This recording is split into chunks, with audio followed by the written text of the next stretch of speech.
Hey guys, today I'm going to show you how to make a classic French dessert known as an Ile Flottante, also known as floating island of Almonds. You might also have seen it. It's all the same thing. This dessert is beautiful for the holidays because it just looks so festive, especially with that beautiful spun sugar on top.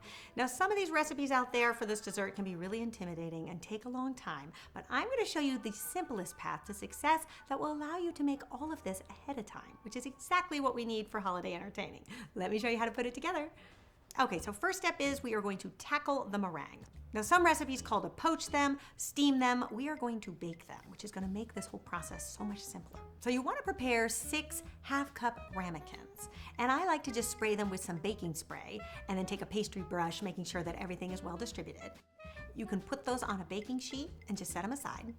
And then in a large standing mixer, we're going to add 4 egg whites. Now be sure to reserve the egg yolks because we're going to need those for our Crème Anglaise. And then you're also going to add a 1/4 teaspoon of cream of tartar, which is going to help stabilize our egg whites so that they don't fall. Now, if you live outside of the States, I know sometimes it can be hard to get cream of tartar. You could swap it out for a 1/2 teaspoon of fresh lemon juice. And then you also want to add a little pinch of salt. Then we're going to whip these whites on high just until they become opaque and foamy. And at that stage, you want to slowly add your 2 tablespoons of white sugar. So I would add a little bit of sugar, whip, add a little bit more, and you'll see those egg whites will start to become really nice and stiff. And at that stage, add a teaspoon of vanilla extract and just swirl it in. Once they can hold a peak on their own, then I know they're good to go. And then you can spoon out the egg white mixture into the ramekins and just flatten out the top so everything's nice and level. And don't worry at this stage if it starts to get kind of messy, because what I like to do after the fact is just go in with a paper towel and wipe around the rim so it's nice and clean. Then you're going to bake your meringues at 225 degrees Fahrenheit for 25 minutes. You just want to make sure that they're nice and set and have risen up slightly. You can allow them to cool completely. And then watch how easy this is. You're just going to take this whole tray, you don't even have to cover it, and put it in your refrigerator. Now, I would do this step in the morning. So if you're going to be serving these in the evening, anytime in the morning is fine. I just wouldn't go over maybe 8 hours, because what ends up happening is as they sit in the fridge, the condensation makes them very sticky and they can get really hard to scoop out. So I would just go within the 8-hour range and you'll be fine. Okay, now for the Crème Anglaise, that beautiful vanilla custard sauce. This is a sauce you could make the day before or even 2 days before. So in a large heavy bottom saucepan, you're going to add 2 1/3 cups of whole milk and 1 vanilla bean pod that you've split down the center and scraped of its seeds. And also go ahead and throw in the pod as well. That'll just give you some more flavor. The funny thing about this dessert is it's so affordable, even though it looks like $1 million. This is not going to break the bank. The most expensive thing in this whole dessert is the vanilla bean. So if you didn't want to spend the money on the vanilla bean, what you could do is after the custard is done, add some vanilla extract. That would be a more affordable way to go. So you just want to simmer your milk for about 5 to 10 minutes, and you'll know that it's done when all of the vanilla bean starts to float to the top. Then you can remove the pod. And then in a separate heat-safe bowl, you're going to add your 4 egg yolks, 4 tablespoons of white sugar, and a pinch of salt.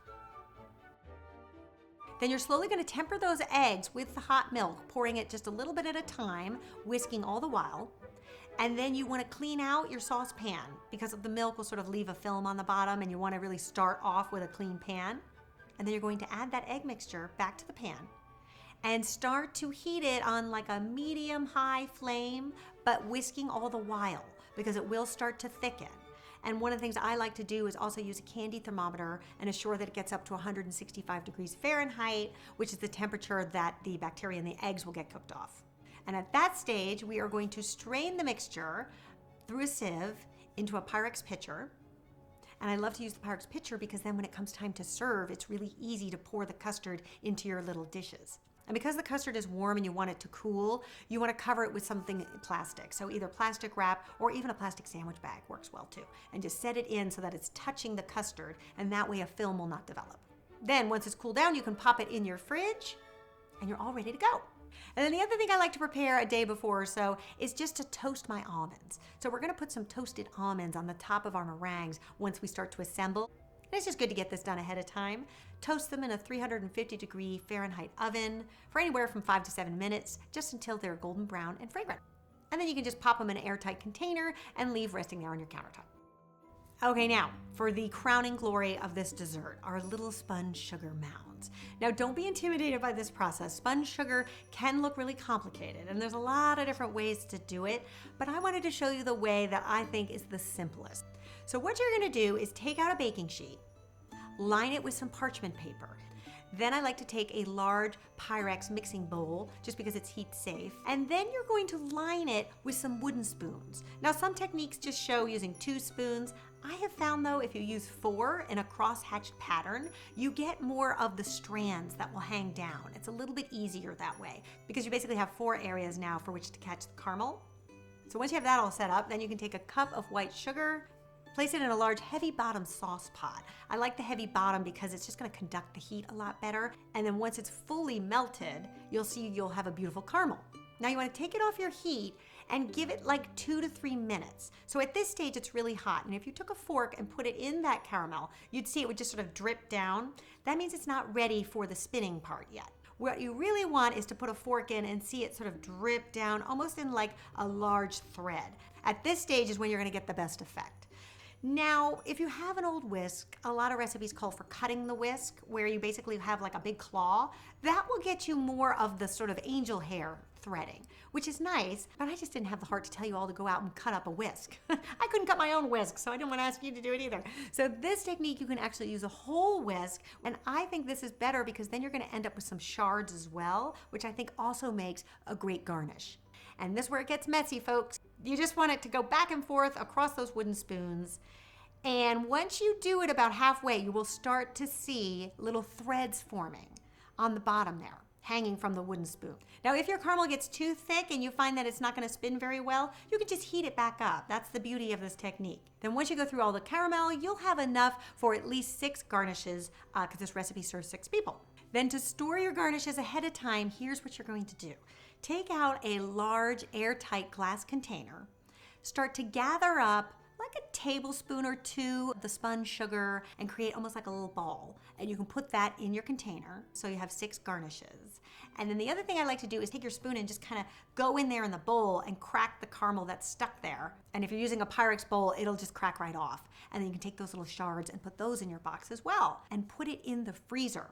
The freezer is such a dry environment that it'll prevent your little spun sugars from melting. Resist the temptation to assemble this dessert and put the caramel on top and put it in your fridge. I did that one time, and you know what happened? The whole thing disappeared. It completely melted. It was like magic. I opened it and it was just gone. So that's what will happen if sugar hits water or any types of condensation that might be in your air or in your fridge. It'll just melt on you and disappear. And then when it comes time to assemble, watch how easy this is. I like to use these little footed ice cream dishes because I think they're so elegant, especially the way that they're footed and clear and you can see through them. If you want to know where I got them, I'll put the link in the description. They're in my Amazon shop.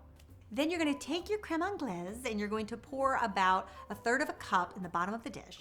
And then you're going to take your meringue. Don't worry if it sticks a little bit. That actually is what happens when you bake them. But I like that because then I can take my spoon and kind of spoon them out and they have a little bit of a jagged effect. I actually don't want them to be that perfect mold because it doesn't seem like a very natural island to me. I like having it a little bit jagged. And the jagged effect also allows a place for those toasted almonds to rest. And then you're going to very gently go in and place your little spun sugar garnish on top. It's such a beautiful and festive dessert that would be perfect for Christmas time or even New Year's Eve. I hope you guys give it a try. Let me know what you think, and I'll see you back here next time. Until then, bye.